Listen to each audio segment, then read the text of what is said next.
action. Welcome to another episode of Candid Moments. My guest today is a registered psychotherapist, certified master coach practitioner, a clinical hypnotherapist with over 20 years of experience working in therapeutic, educational, and leadership roles. She has also published several books. Please help me welcome to the microphone, Lise Leblanc. Hi, Lise. Hi, Candice. It's so nice to see you again. It's been, 2 years, I think, since Mo Monday, and I just love your energy. So I'm happy to be here talking to you today. Thank you. I wished I could have spent more time with you today. What a busy event. We made magic together, and it was so great. It's Yeah. it's nice to be able to do this virtually. So Yeah. I'd like to start with three. You don't need to keep it to three things, but what are you grateful for today? I think I could talk the whole session on gratitude. I really could. Not just my own gratitude, but just why it's so important for people to, reset their mental filters on gratitude and what you can be grateful for. Because I think it's just so easy to get caught up in, the negative and the bad things and the what ifs. And so if I had to say three things, I'd say the people in my life. So I'm the mother of two incredible human beings, and I'm really, really proud of them. And, proud of myself too for the job that I did as a mom, because it's not always easy. And I have a wonderful husband that treats me like gold, and I have a tribe of friends that are just, they're incredibly amazing. And, I remember many years ago being asked, when you look down the end of your nose at the people, places, and things in front of you, that's a reflection of who you're being and how you're showing up in your own life and in your own world. And I thought, and I think today, wow, like that's great evidence for me that I must be doing something right, because I've got really, really great people in my life. The second thing I'd say that I'm grateful for is my physical health. So I'm just, I'm in really good shape. And in the beginning of COVID, I kind of, I stopped going to the gym and just, I don't know, I felt like I was just kind of letting certain things go and using COVID as an excuse for, not stepping up in certain areas of my life. And, I've gotten back on track quite a while ago. I did 75 hard last year, and I've just, really been keeping up with my health. And I just booked a trip to Iceland with my 65-year-old aunt for a 6-day hiking trip and some other 65-year-old friends. So I'm the young one on the trip. And it just gives me this, this excitement to think, in 20 years, I can still be doing this stuff. Hopefully, and if I continue to just make good choices and be responsible for my health. And the third thing I would say is just having freedom from within myself. So just having this mental and emotional freedom in my own mind and in my own emotional space. And I just, I've been doing therapy for 20 some years, and I see people suffering now more than ever, and just really trapped in a prison of their own minds. Wow, that is How so about you? What are you grateful for? Thank you. I was talking to my person this morning on the phone because I have coffee with that woman. Mama, you are my soul sister.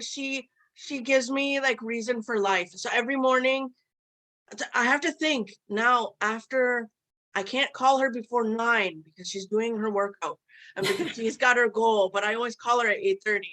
She says, call me after 9. I'm exercising, but she did it early. So we have coffee on the phone every morning.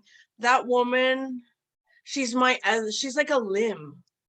She's part of me. Well, I'm gonna have to invite myself for one of these coffee dates and You join you in should. your That mom. woman, we will make you laugh so hard. I did meet her at the Mo Monday. Oh, that's right. Yeah. That woman, she shines really bright light into my life. And Mm. every time I have I'm upset about something, or I'm excited that so and so was in the news and they're doing something, and I message them because I want them on my show. Mom, guess who? She's the first person I call. And if I call her about everything, she, like, that woman is my soul sister. And I'm grateful for, I woke up this morning, my level of pain is manageable. I'm grateful for my vision. I'm grateful for coffee. I'm grateful that I live on the lake. And you know what today is, Lise? Oh, all my neighbors know it. They know it. They know it.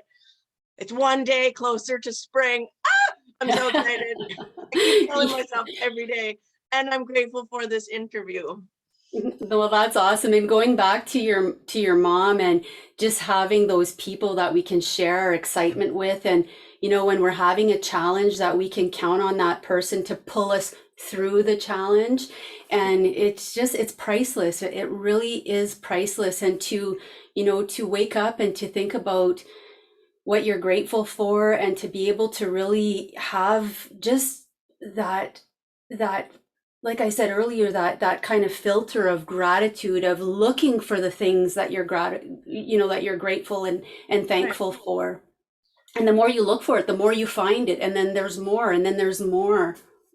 Right. It's just like when you buy, well, you can relate gratitude to anything, but when my parents bought their Chrysler Intrepid in 2001, all of the sudden they didn't see those cars before, but then they would see them. There's like another one, and then our neighbors had one, and they would see them. But when you connect with people and they're on that same like gratitude vibe as you, all of a sudden you start hearing the word gratitude, and you're like, oh, when you start to pull that out, gratitude, so many people can relate to that. Some, they're not on that journey, but I think they just need a little bit of inspiration, like a little tug. Yeah, and I think sometimes people think it's just too simple, but it is simple, Right. and that's the beauty of it, but it's really powerful. And the example that you gave of the car, it's the same thing. If it's negativity you're looking for, then there's negativity everywhere. That's all you see. And you wake up in the morning and you think, "Oh, it's going to be a terrible day, and what next?" And what if this terrible thing happens? And then you actually just attract it and find it. And I the law of attraction, and I Thank just you. really believe in the Yes. law of attraction, as I believe in the law of gravity. It's been Right. so much evidence and proof in my own life of just how we can shift ourselves, and it just shifts everything that we perceive, interpret, and how we experience life, and the energy and the vibration that we then connect with. I That is perfect. I think the law of attraction, bottom line, it brought us together because you're from Sturgeon Falls and I'm from Sudbury, but me and you run in similar groups. Yeah.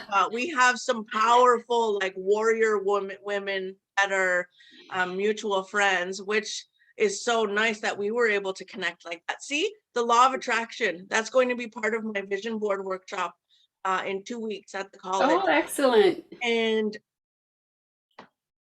okay, so I discovered the law of attraction when I first watched The Secret in 2006.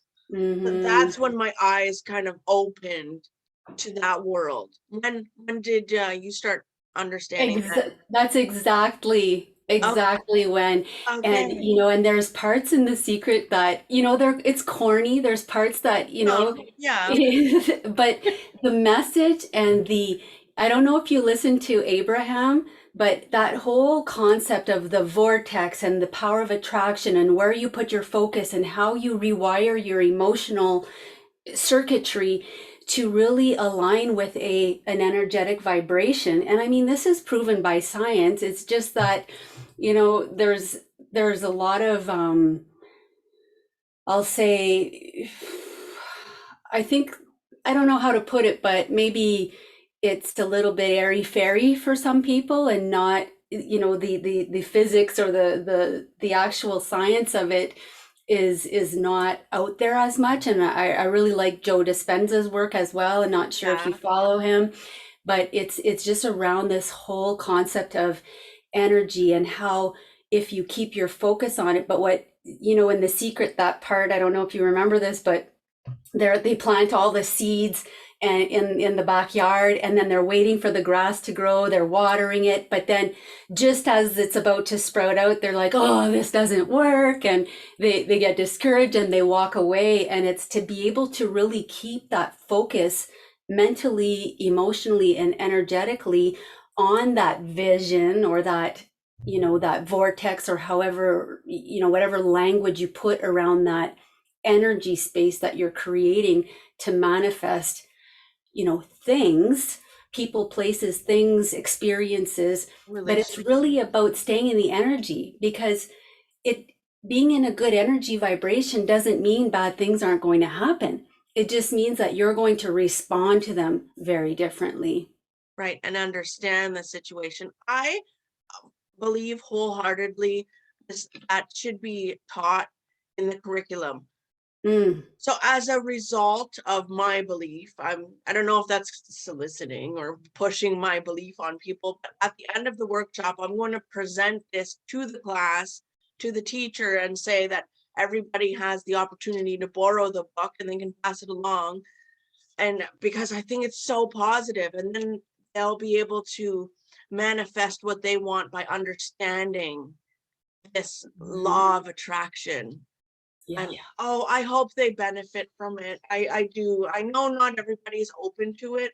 Recently, I watched that movie with a friend of mine, and he was like, "Oh, this is bogus. I know all of this stuff. I don't. It's not my thing." And I was like, "Okay, honey, me and you are on two separate planets right now. It told me everything I needed to know about that person. It's okay. Mhm. We don't have to necessarily be on believe all the same things to be positive people."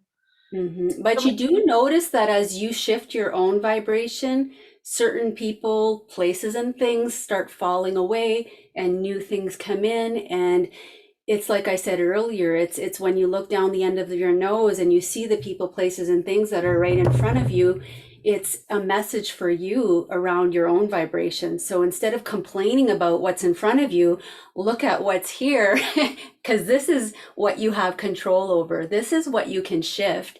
And you you can't look at all the things that you can't influence or control, because that will just drive you crazy and keep you yeah, stuck. it's true. You have such a beautiful vibe about you. You're like your aura's bright. Thank I you. don't have that gift of seeing the colors of auras, but I just you can feel people's vibes. Um, Thank you. what I can rhyme them off, but I won't. These are the six that I found. Can you tell me what you wrote, published, what your inspiration behind it was?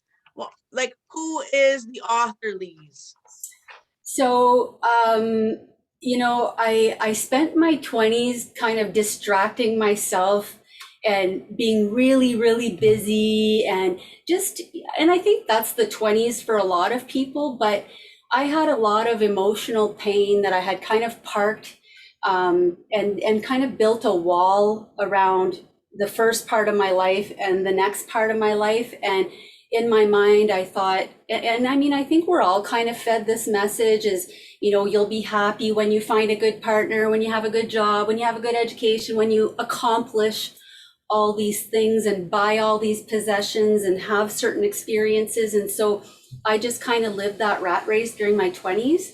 And at the time I was about to turn 30, I was working full time. I had two small kids. I was finishing my master's degree. My grandfather passed away. My grandmother with Alzheimer's moved in. So lots of stuff happened and I just completely crashed. So I had a breakdown, a depression, whatever you want to call it, an awakening.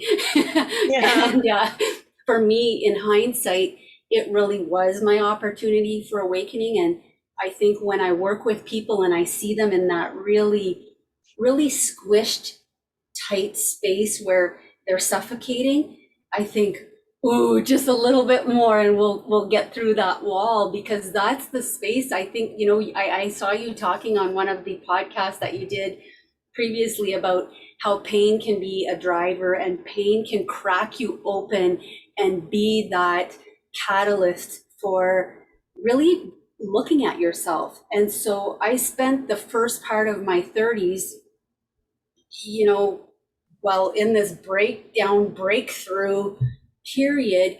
And I went through a process of self-discovery, is the best that I can call it. And all of these experiences that I had in my childhood and all these, mental health diagnoses and problems that I ended up with, anxiety, depression, all this stuff that I was struggling with. And I started to really break down that wall, because what was causing a lot of my suffering was all this stuff that I had packed inside of myself, all this pain that was just, I was trying not to look at. And it became like trying to hold beach balls underwater. It was taking up all of my energy, and then it was just kind of exploding in my face. So I really, emotionally, I was not in a good place. Mentally, I wasn't in a good place. So this breakdown allowed me to kind of open that Pandora's box that I had buried. And as I unpacked and discovered myself and all these kind of things that I experienced, then I started writing about it. And I've always been a writer. It's just something I've journaled. I've just been good at writing professionally and things like that. And it's just kind of a way to process things that I was experiencing. And so my first book was the Conscious Caregiving Guide, and that was really around the Mo Monday. I talked about that, and it was the experience around taking care of my grandmother with Alzheimer's and that whole period of my life and what I learned. And then I wrote Grief and Loss, which was around, again, grieving and losing someone you love, and just my experiences around that. And then I wrote, the next one was the PTSD guide. So that was around trauma. And I wrote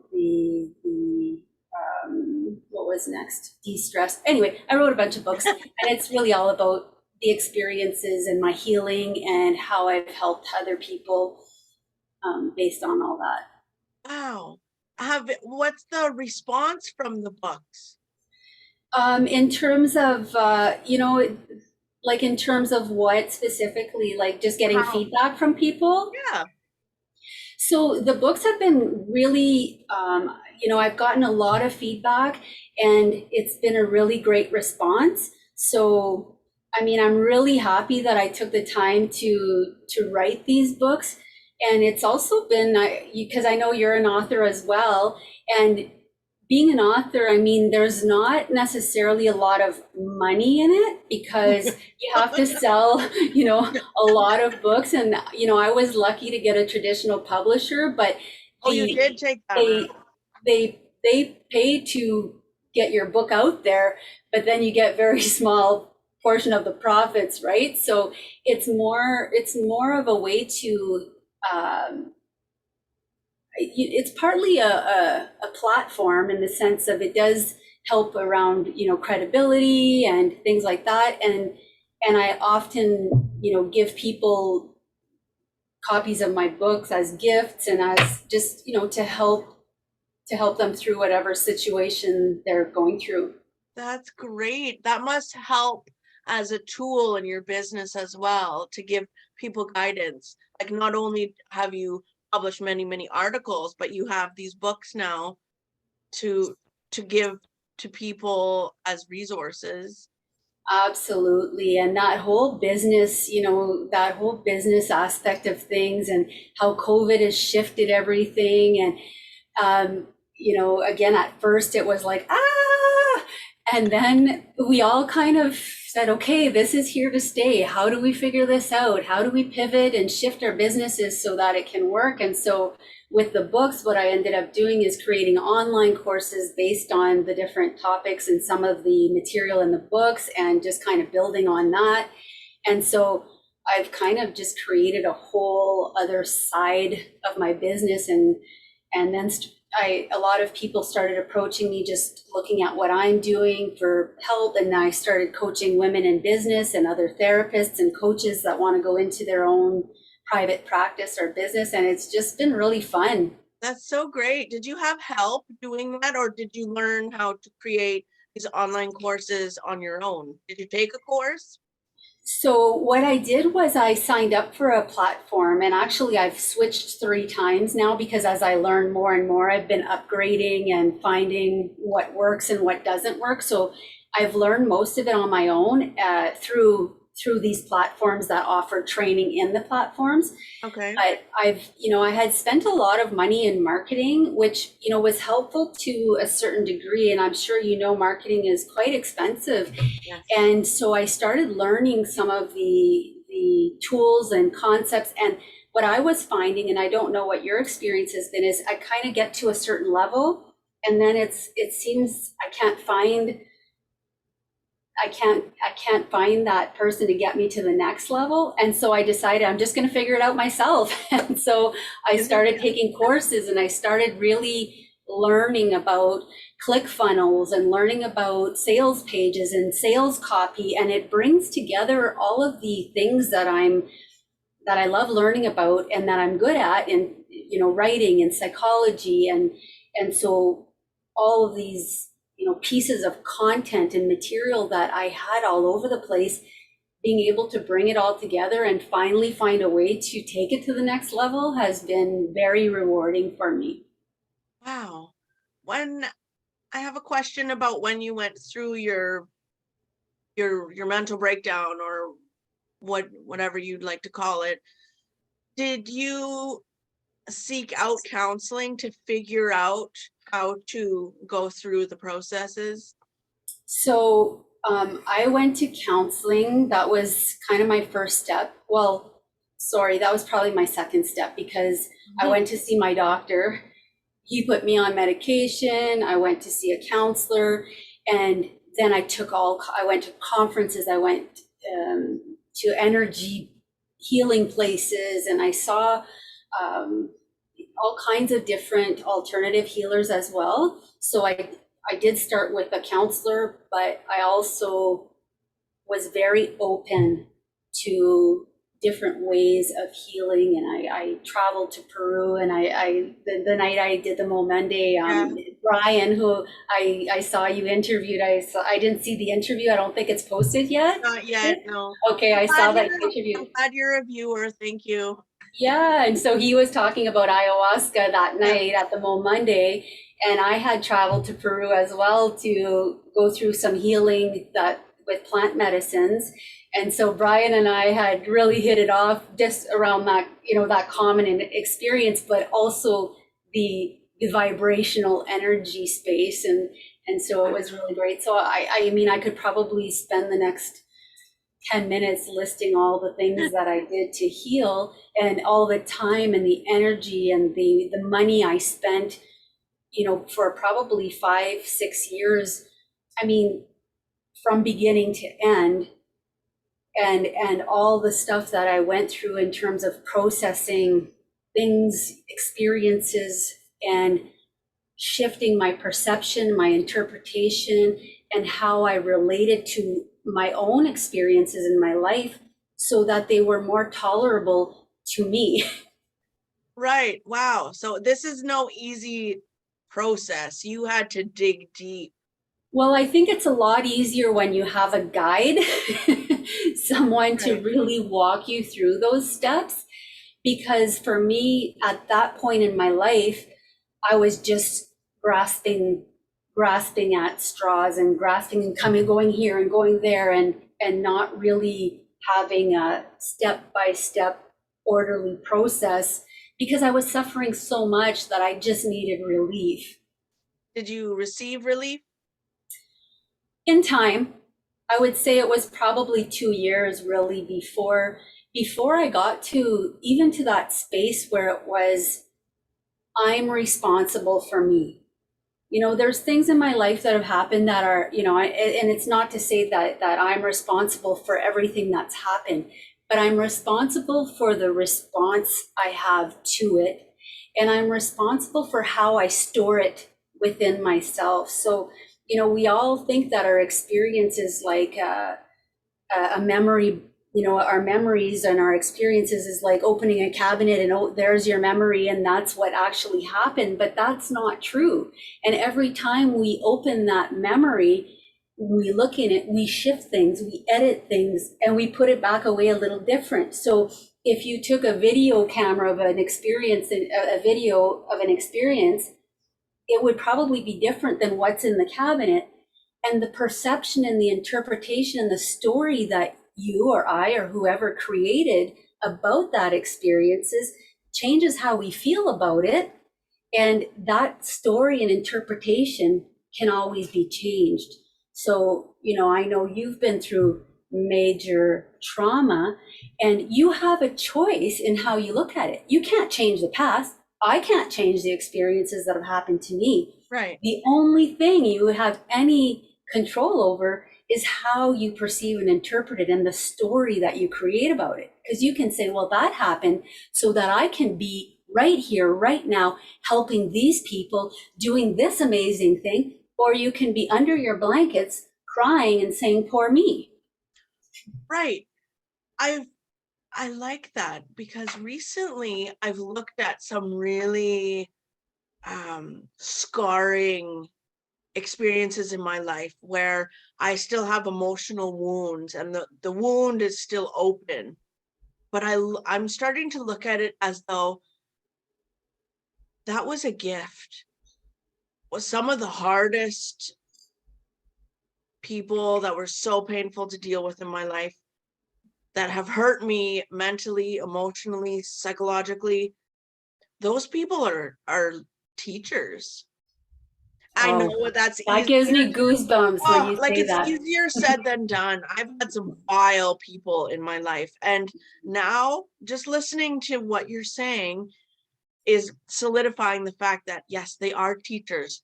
So what did I learn from these experiences that the lesson, I can not bring the baggage, but bring the lesson into the future and in future relationships, future exchanges with people or circumstances where the lesson was the powerful, pivotal substance that I got from that Yeah. interaction.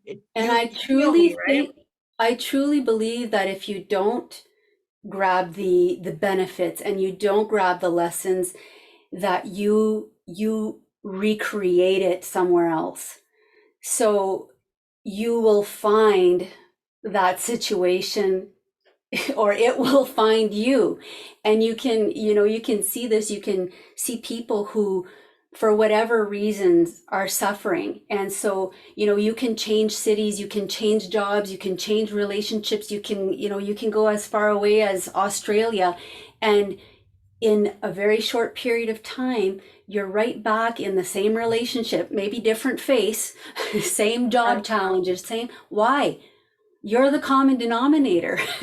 And when you realize that whatever is not resolved in you gets recreated out there for you to be able to get that lesson, then you Over can. and over Oh, until you yeah. grasp that. I'm starting to grasp it. I have not yet, but I'm Especially the recurring challenges, the challenges that show up over and over, those themes in your life. And when I work with people, I always have them do a timeline or an autobiography where they outline the story of their life. And there's a lot of reasons for that, but one of them is, what are the themes that you've struggled with? What are the themes that you're always challenged with over and over again? Because you might think it's out there, but guess what? It's in here. And when you shift this, that stops showing up. which is so eye-opening. I feel like I need to send you an invoice for this therapy No, session. I have to send you the invoice. Okay, then we'll call it even. Okay. This is so great. Yeah, I'm actually aware that I still have more learning to do, and there's a lot that I have yet to grasp. Do you feel that? You know, I think that for many years it was this constant learning and seeking and just these levels of self-awareness and it just kept going deeper and deeper, and I thought, as I peeled one layer off, boom, there's another one, and I'll peel that layer off and boom, there's another one, and it just didn't seem to ever end. And now I'm at a point in my life that there are times something shows up, but I have this, like you, this level of awareness. Okay, something's off here. I know what I have to do. I got to go and look inside. It's not out there. And this was again the going back to the Mo Monday. It was the whole topic of my presentation was around the misconception that our stress and our problems are all out there in the world. You can solve 90+% of your problems by going in here. Wow. Does that have anything to do with meditation or no? Oh, I think there's so many practices, and meditation is one of them, but resolving those inner challenges, may or may not happen through meditation, depending what type of meditation you're doing, but it will get you self-connected. And being self-aware and self-connected is the first step, because if you don't have that, you really can't move forward with the idea that the problem's out there. So until you start being self-aware, then you're really kind of at that wall, and you need someone to pull you through that wall so that you can peel that layer off, and then you get to the next wall, and then you peel that layer off, and before you know it, eventually, the wall's not there anymore, or it's certainly not as thick. Wow. Self-awareness has been like a theme, and it's being woven through these conversations during these candid moments with people. I think that we're all on a self-awareness journey, whether we are aware of that or not. Right? Good one. Not really pun intended, but yes. Self-awareness. I think that we are on a self-awareness journey. Mm-hmm. Yeah, and so many, the gratitude, the mindfulness, sometimes it's coaching and therapy, and I really believe everyone should have a coach. And I have, and you do too. Yeah. I have several people in my life, some that you interviewed recently, Angie Nussey and Sandy Oh, Emden, yeah. and others, and just people that when you're challenged, you can reach out to and just trust that they're going to help you look at what's inside of you that's causing you to react in the way you're reacting.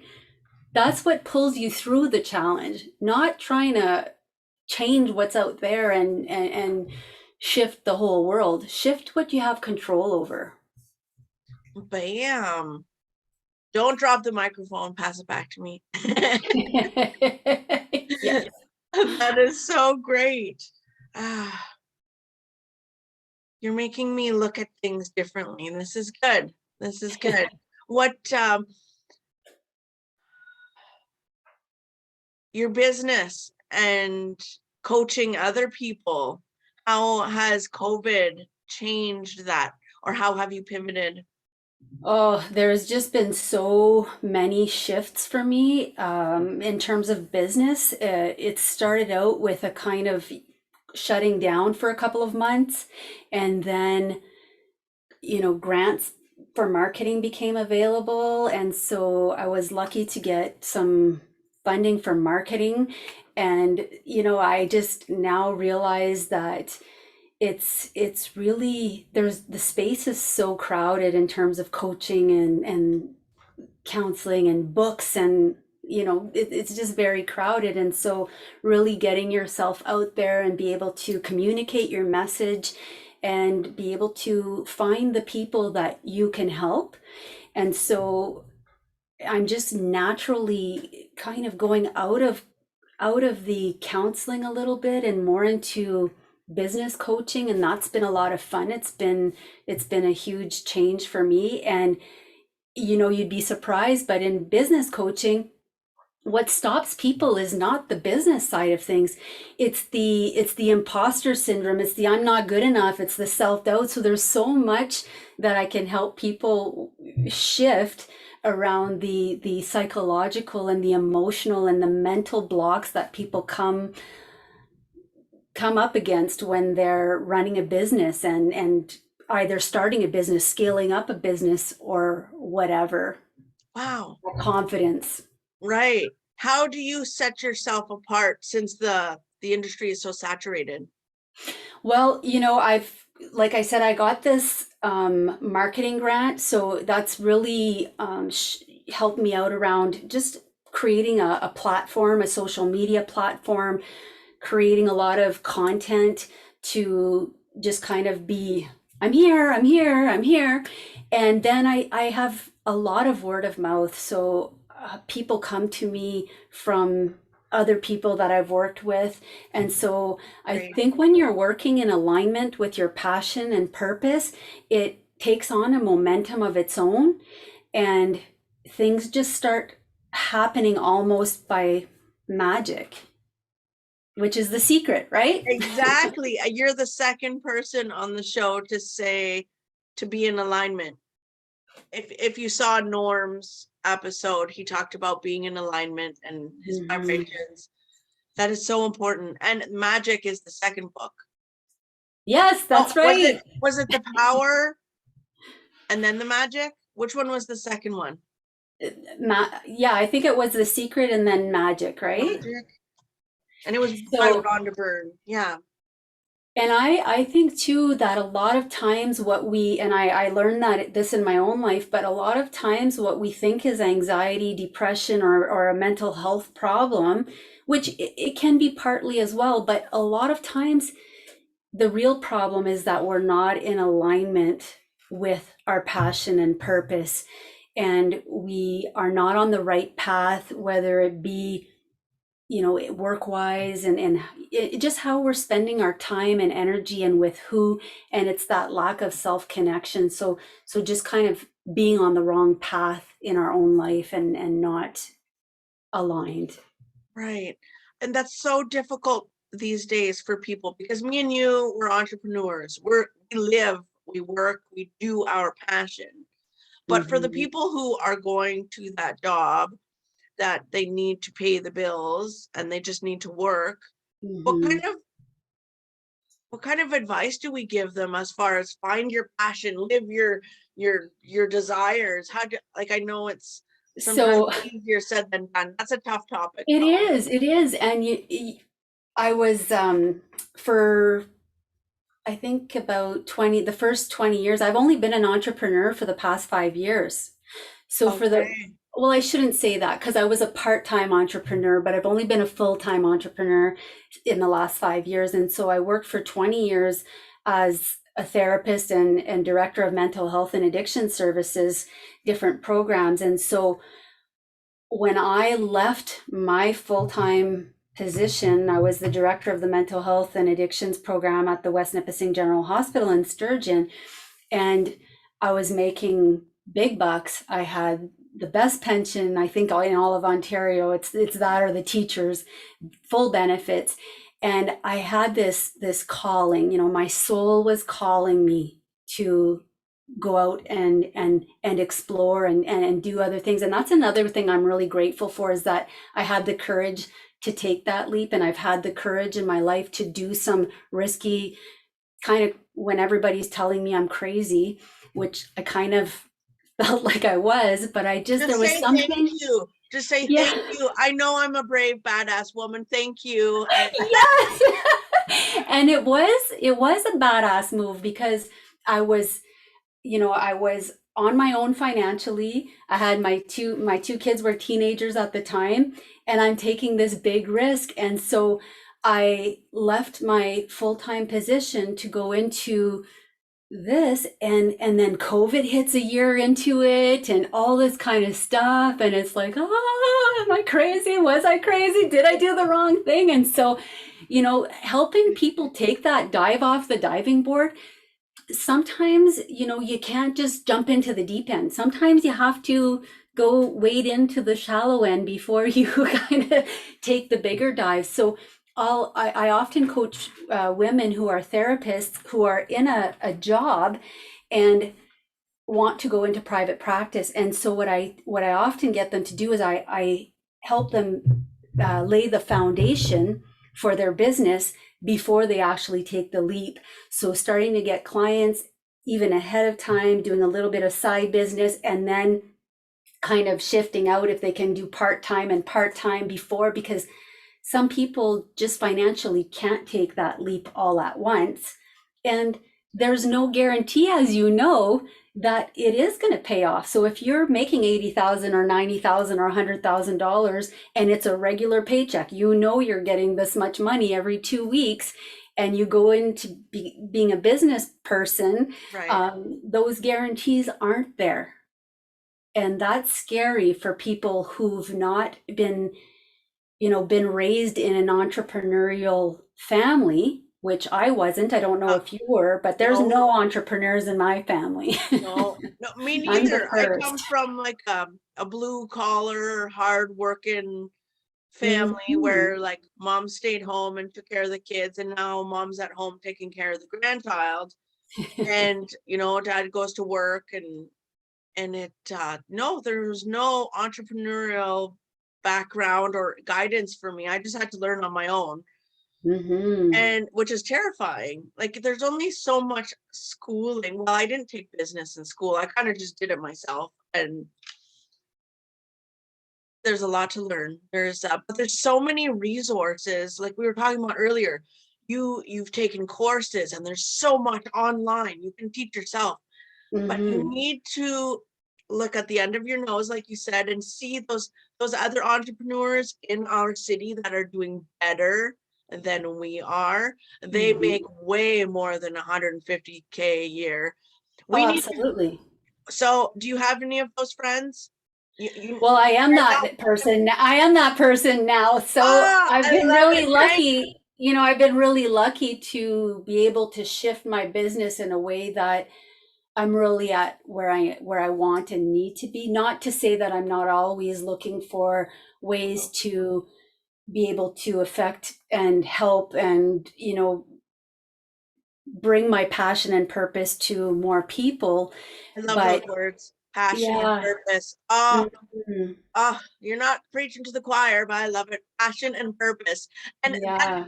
that when you speak those words and you live those words and you implement those into your life, it shows. Like Lise, when I talk to you, I can see passion and purpose through your words. I feel it. Mhm. You probably. And, and things do line up, things do align, and the right people come at the right times.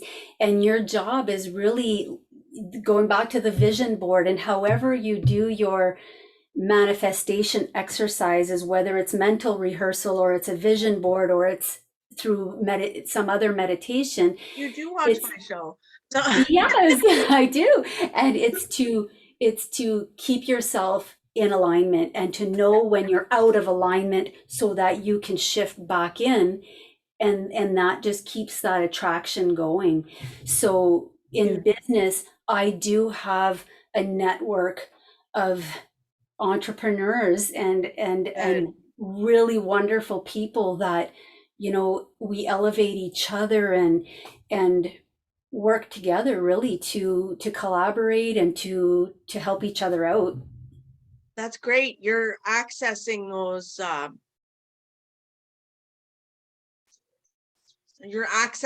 resources. The what's the word? No, you're part of my workshop. I should know this.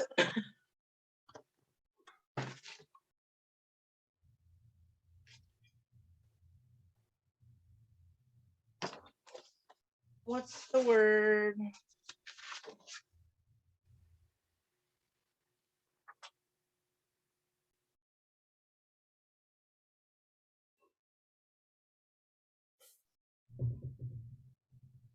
What's the word? Utilize. Thank you. Sorry. Oh my gosh. You're utilizing your resources. That's so important. Yes. Those successful people that are in our life, and whether it be online or in your community, we need to tap into that energy. We don't want to follow the crowd. I will never, ever encourage people to follow the crowd, because I've never followed the crowd. I trudge my own path, and I think that's very important to do. You want to hire somebody who's just like your neighbor or the other person you do business with. No, what sets you apart from everybody else? You need to be unique, and people need to strive for that. That's important. But it's hard these days because there's the industry is so saturated with coaches and authors and speakers, and we're all coming from the same energy, and it's not, we're just trying to shine our own light and our own spark. Yeah, and I think that if if you just continue to do that, and it just will manifest wonderful things in your life. Isn't And that it already is. Yes, and sometimes that's hard for people to see. But if you give an outsider's perspective, like ours, if we were to look at theirs and say, well, and ask them what are the steps that they're taking in order to reach these goals and to manifest these things in their life. If you give us half an hour to just have a conversation with them, we can kind of pull that out. Maybe I should be charging for coaching. What do you think? Exactly. That's what I said. Well, I often tell people, if you took the next 10 people that walk by and you give them all of your thoughts, your emotions, your patterns, your habits, what you eat, what you do, your screen time, you give them everything and you tell them to go away and do that for a month. All that stuff, all that stuff that's going on, all your behavior, all of that, and they go away for a month. What do you think they're going to say when they come back and you say, "Hey, how's it going?" Because really, if you think about it, what makes you and have the experience you have is all of that. It's how you're thinking, it's how you're feeling, it's what you're doing on a moment by moment basis. So I always stress the importance of habits. And I wake up in the morning and I have a morning routine that is conducive to creating a space of health and wellness and inner peace. And I put alarms during the day to remind myself, hey, are you in alignment? You good? Yep. Okay, check. And to have a few kind of check-ins and self-care moments and go to bed at night and think, man, what went great today? And what am I grateful for? Because you can always think about, oh, what could I have done better? What went wrong? And not to say there's no space for that, but I really think the importance of protecting that space before you fall asleep and as you're waking up, when you're changing state of consciousness, is really important. And I don't know if you've seen the movie Super Size Me. It's like a guy who eats McDonald's for a month. Yeah, I didn't watch it, but I've heard of it. So it's just this terrible show, but it's like this guy he's in good health, just this normal guy, and he eats McDonald's only for like 1 month. And by the end of the month, he's depressed. He's not getting off his couch. He's gained 30 pounds, and all this. And so just the power of habits and how over a very short period of time, you can make huge shifts in your mental, emotional, physical, spiritual, energetic space in just 30 days. Or, last year I did the 75 hard, 75 days, pick an amount of time, but create habits one by one and start stacking those habits until your whole day looks good. When you say 75 hard, is that 75 days to change your habit? It's a program called 75 Hard, and it's really hard, but it's there's a diet part of it, there's an exercise part of it, you read, there's no alcohol, there's so much water you drink. So it's a program that I heard about from a friend, and so I jumped on it just because I had really kind of got off my health habits in that first probably 6 months or so at the beginning of COVID. And so to get myself on track, back on track, I just kind of went full out on this Is it a crazy book or program. is it a program? It's a 75 days of, I think there's maybe 6 rules that you're to commit to, and every day if you don't do it, you have to start over. So once you Okay. start, it's critical that so you have to do like 2 45-minute workouts. One has to be outside. You have to drink so much, I can't remember, 2 gallons of water, like a lot of water. Oh No my God. alcohol. You have to read for, I think it's 10 pages of a self-development, and it's just stuff like that. I mean, Oh I'm my not God. promoting that program because it's really hard and some people would Right. just find it a little too intense. Right. But because I was at that point where I just felt like I need to get back on track with mostly my physical health and just kind of feeling strong and fit. And, I'm getting close to 50 now, and I want to be healthy. I want to age gracefully. I want to enjoy life. And I feel like if I'm healthy, I can enjoy life at 85 just That's as easily as I amazing. could when I was 35. You don't look like you have grown children. You don't look like you're approaching 50. That's amazing. You're young, vibrant, and fabulous. I love it. What was the name of that book with the purple wristband? It had to do with the 21, was it the 21-day challenge? Oh, the 21 day, are you talking about my elastic band strategy? No, Or are you talking about, it wasn't your book. are you talking about The Complaint Free World Yes, by Bauer? Will Bauer? He was a minister, and is that the one you where you snap wear it. yeah, Yes. well, I think you switch it sides or something. Sandy knows all about it because somebody had given a speech in Toastmasters, and they encouraged us to use an elastic band. And every time you had a negative thought or you spoke a negative, to snap the wristband, and it would hurt and you would have welts on your hand. So it was a constant reminder to think positive thoughts and to, Right. Yeah, because it was, that's a strategy that I have in my de-stress book. And was kind of born out of the complaint free world, which it was a purple bracelet that you would switch from one hand to the other. So as soon as you complained, you switched it, and you had to try to go, I think it was 7 days straight without complaining. And it takes the average person 4 months to do it. And because it's habit forming. yeah, it's just we have the habit of complaining about things we don't like, but to really shift that habit. So I had got the idea to do the snapping, but I wouldn't snap hard because sometimes I work with people and I don't recommend the hard snap just for the fact that sometimes, people are self-harming or using it as punishment, and it's really just a matter of awareness.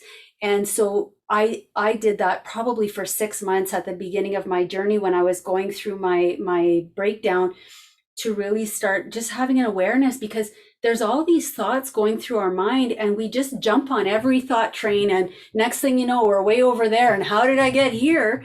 But to catch those thoughts early before the emotional momentum builds, which takes a minute or so. So if you're having these negative, fearful, worrisome thoughts, I think it's a minute and 17 seconds before your fight or flight response gets fired up. And that's even with nothing happening. Like you can be sitting on your couch, laying in bed, all tucked in and cozy, and just through your thought process, your fight or flight response gets activated. So, being able to catch that quickly and not jump on the train and land 50 miles down the road. Wow. I'm For me, I think I'm a super positive person, and I put that out on social media because there's always lessons, and I wish people happy Friday, by the way. And Thank you. but when my only, like, my main and naysay right now is, oh, it's one day closer to spring. I'm so happy. But then, like, even if I'm talking to my best friend, I'm talking to mom on the phone, and I say, oh, this friggin' snow. I hate winter. I'm too old for this shit. And I'm excited for spring. That is my main, like, negative. So I need to change that. because that's what causes pain. So I associate the weather change with pain. So I think that's a negative when I should just Yeah. enjoy. I'm going to have pain anyways. So I should just be happy, damn it. I Hmm. need to stop thinking about what I can handle in regards to pain because it's going to be there regardless of if I put energy towards it or not or bitch about it. Because if I don't, even though I know I'm aching and I really don't feel good, Hmm. sometimes I just have to say, I'm so grateful. I have like 2 back-to-back shows that I can record today, and I'm so grateful. And even though there's moments that, oh my God, I think I'm gonna pass out, yeah, I'm not gonna pass out. It's just pain. It's just Yeah, and I that's don't know how to do that yet. I'm still learning. you don't know how to do which part. Just to not complain about it. Well, I think a good, you actually mentioned it, but it's that just taking a strategy, whatever strategy, the elastic band strategy, and really getting that higher level of awareness and figuring out, well, you've already figured it out, so that's good, is the association between winter and pain. So it's breaking that association, putting a positive spin on winter and letting go of the story that winter's causing the pain, and then just being able to put some gratitude around it's another day, I'm alive, and whatever that might look like. Right, Because what would you do? What would you do with the energy that you are spending on complaining? If you could rechannel that energy into your passion and purpose, that's just more energy for you. I remember when Trump was elected, and anywhere you went, you just hear all this complaining about, and I'm thinking, okay, or COVID, or whatever's going on in the world. And I think, rechannel that energy. That's your choice to right. spend your energy complaining and making and putting more focus. So the more focus you put on the pain, the more you see it, the more you feel it, the more. And that's not to say, well, ignore it and distract yourself, but it's to really look at and go into that pain, and what are the messages, what are the lessons, what is this about, Oh, what can I do to rechannel? And I'm sure you're way more of an expert than I am on pain management, but your mind is such a well, powerful tool. it It's such a is. powerful tool, and most of us don't know how to use it. And that's what I tell people is, when you learn to organize your mind and to get it working for you instead of against you, Against you. life is a totally different experience. And I've experienced suffering. I've experienced being trapped in that prison of my own mind. And now that I'm free from that prison, I ain't going back. That's awesome. You should use that in your marketing about being the prisoner and when you switch your focus. Do you use that? I use that kind of all over the place. I was just writing yesterday some stuff for an anxiety course, and just that we try to create these safety bubbles for ourselves, and we avoid all these things, whether it be pain, whether it be something else, situations, these things that we're afraid of. And what we do is we create this prison that just keeps getting smaller and smaller and smaller until our world is this big and we're And when trapped in there. and when that prison reflects on the health, ailments start in the body because when we're at ease, we experience a dis-ease, right? Exactly. Yeah. And that reflects a lot on the level of stresses we have in our life. And we're not, Absolutely. again, back to self-awareness. When we're Mm. aware of these things, we can shift it and we can change it. And we can rewrite the story of what our life is and what our future looks like. Hmm. Right? Because yeah, and going back to that exercise of giving someone, giving the next 10 people all of the habits, that really helps you look at, okay, what is it that I'm thinking, feeling, doing that's working for me and not working for me? And it's in this awareness of what's not working for me that you can start shifting. Okay, this isn't working for me. What do I need to do to shift that? And you gave an example. Maybe I'm just going to wear an elastic band for the next 21 days and stop complaining about winter. And before I know it, it's not going to be winter anymore. Yeah. And maybe next winter you won't even have that complaining negative energy around something that's going to happen anyway. Like whether you complain about it or not, winter's coming unless you want to go somewhere else. which is the main ultimate goal. Like this lady needs to just live south, and it's going to Well, I happen. recommend Arizona. I've never been there, but a It's a dry dry heat, and for people who experience chronic pain, apparently, I don't, but apparently it's one of the best places to be. Oh, that would be fantastic. The Caribbean loves me, and I love the Caribbean. So I'd like to go there because the vibe and the music and the dancing and the sun Yeah. and the sea air. That's what brings me joy. Oh, I Lise, love it. what brings you joy? I love to travel as well. And as you were saying that, it just brought these warm, fuzzy feelings because I Oh, haven't traveled, well, since the beginning of COVID. So I got married in Scotland in 2019, and we went to Cuba shortly after to have our kind of honeymoon and stuff, second honeymoon, I guess you would say. nice. And so this, I was supposed to go to Arizona to Sedona in January, but with the Omicron, and I got COVID and all this, and Oh, so it got crazy, and that trip got canceled. So now I've got a trip, a 6-day hiking trip planned in Iceland in July, and so that gets me really excited. wow. So that's what's on your vision board. I love that. You can tell that that brings you joy because it just comes out. That's amazing. Yeah, Iceland. How far are you? So you'll fly, obviously.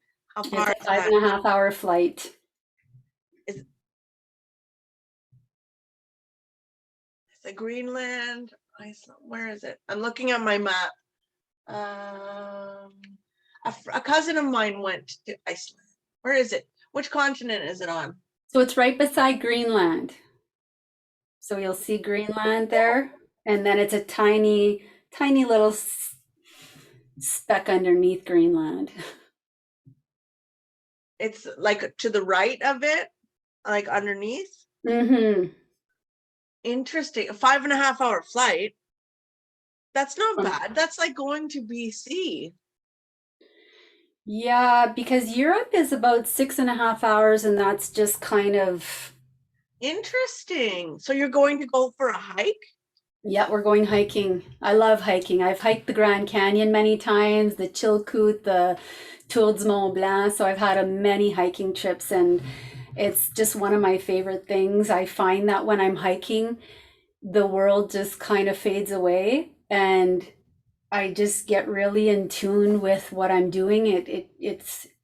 It's just kind of a zone that I get into, Like a form of meditation in like a your form of, yeah. yeah, like a form of meditation. And I've been lucky to be able to hike with some of my favorite people, and it's Oh, always that's so much great. fun. I Hmm. love the story when you went to the Grand Canyon and you saw the snake. Yes, I sat on a boulder beside a rattlesnake. So, yeah, I don't know how many people can say that they did that, but it was quite unintentional. What did you learn from that? Well, the big learning for me was it was all around the idea that so I got to this campsite, I sat down on a boulder. I was just very relaxed. It was my first break. We'd just done a lot of hiking, and I was eating a granola bar thinking like, wow, this is amazing. And I got up off of the boulder and I walked to the edge of the campsite. I was looking around. I looked back at the boulder and there was a rattlesnake right beside where I was sitting, coiled up. And I freaked. I don't like snakes. I'm very Oh, scared of snakes. And I started thinking of all the things that could have happened. And then I didn't have a tent. Like we had gone without a tent to sleep under the stars. And so I was thinking, what if the rattlesnake slithers into my sleeping bag? And the guide guaranteed we wouldn't see any snakes because it was late September and they're already, hibernating or doing Right. whatever snakes do in the, Arizona winter. But I realized in the days following that experience that you can be in real and immediate danger. Like you can be sitting on a boulder with a rattlesnake and be completely relaxed. So your mind has to perceive and interpret something in your environment as a threat before your body will respond in fear. And then when I was away from the boulder and I was at a safe distance, I was in full blown fight or flight mode. I was so petrified and I wasn't even in danger anymore. And I stayed scared. I didn't sleep all that night because I was worried that it would come looking for heat and find me. And so I realized that, your mind is again so powerful when it comes to perceiving and interpreting whatever's out there in your environment, and that's what you're responding to, is that perception. And people will say to me sometimes when I tell this story, well, anybody would be petrified and freaked out about that. But that's not true either, because when I was hiking, that was my first time in the canyon, and the guide, who was not far behind us, he came and he jumped right up on that boulder. He grabbed I had left my backpack because there's no way I was going back for my backpack once I saw the snake was right beside it. And he took my backpack off and he jumped up on the boulder and he was just, looking at the snake. And I was like, are you crazy? And the snake never even budged, So it was just the whole idea of there's a lot of stuff out there in the world, whether it's stuff in your house or it's stuff over in, wherever in the Ukraine, whatever's going on, there's so much going on in the world all the time. And that will continue to be. But how you perceive and interpret and the stories that you create is what determines how you react and respond to it. And that's again what's in your circle of influence and control. I love that. It is how we respond that reflects.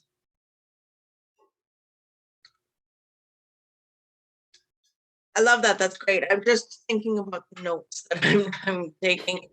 Lise, this has been such a pleasure. You have taught me so much today. Oh, thank you. It's been really great. I was so excited to see you and just be in your energy, and you're just one of the most genuine, authentic people I've ever met, and it's just a pleasure to see you again. Thank you, Lise. We should do this again sometime. This Off camera, maybe. yeah, for sure. If you're ever in town, let me know. I will. I encourage you to keep healing and keep on your journey, and to keep touch, move, and inspire the people in your community and beyond. You're certainly a bright light, Lise. Thank you. Thanks for having this candid moment with me. Oh, thanks for having me. Lise Leblanc, everybody.